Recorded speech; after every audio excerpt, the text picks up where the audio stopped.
asked my sister to write down a list of things that made her happy. And I expected this to be easy, because there was so much in her life that made her happy, or at least it seemed this way.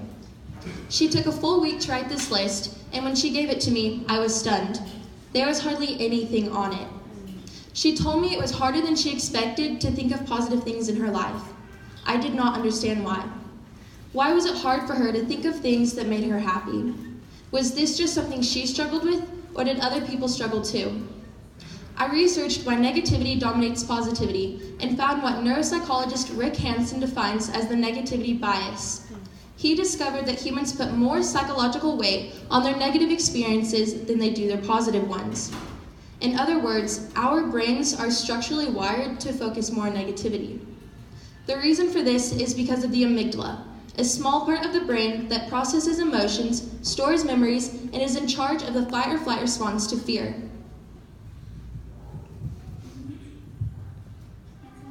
Hansen found that 2/3 of the neurons in an amygdala detect negative stimuli, while only 1/3 detects positive.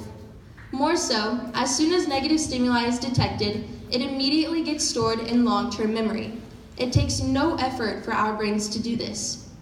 On the other hand, positive stimuli get stored in short-term memory and will only transfer to long-term memory if it lasts for at least 12 seconds.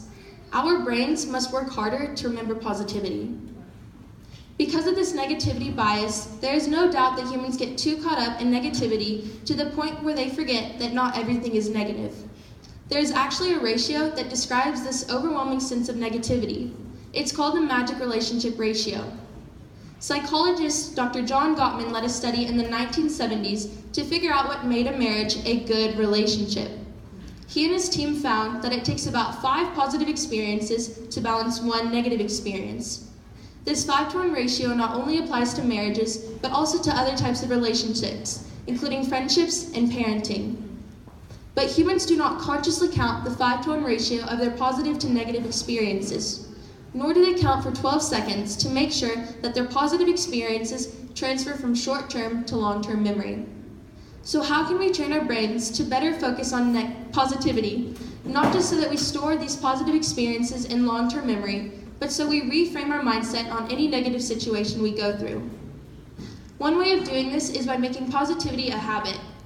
Philip Allally of the University College in London led a study on habit forming and found that it takes about 66 days on average for a person to either break an old habit or form a new one. So even though humans are structurally wired to focus more on negativity, we can weaken this instinct and in turn create a new habit of positivity. I have found my own way of doing this. For every negative thought, emotion, or experience I have, I try to think of at least 1 positive experience as well. For example, there are some mornings when I wake up way earlier than I need to, and I'm mad because I lose sleep. But the positive thing that comes out of this is that I get to see a beautiful sunrise that morning. Another way of making positivity a habit is by making a list of things that make you happy, just as I asked my sister to do.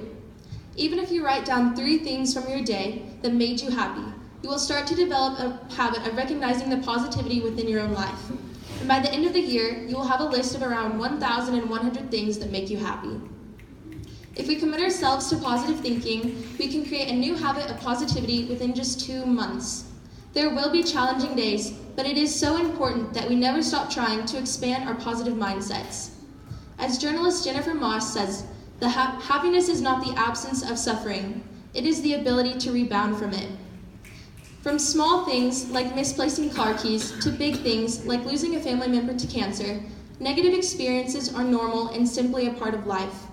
There is no way you can avoid them, but there are many ways you can move on from them, especially if you make positivity a habit. By doing this, you will create a new mindset to view the world with, and in turn, you will even rediscover the vast amount of happiness within your own life. As for my sister, I recently got a text from her with an update on her list. She now has about 104 things on it, and I was so excited to hear this from her. I want you all to know that you too can rediscover your happiness. She told me, 2 years ago you asked me what makes me happy. Here's a list I've been keeping since then of things that invariably bring me joy. Thank you so much for asking me this, because now I have a source of stuff I can rely on in moments when my own light isn't bright enough for me. I owe you. Thank you.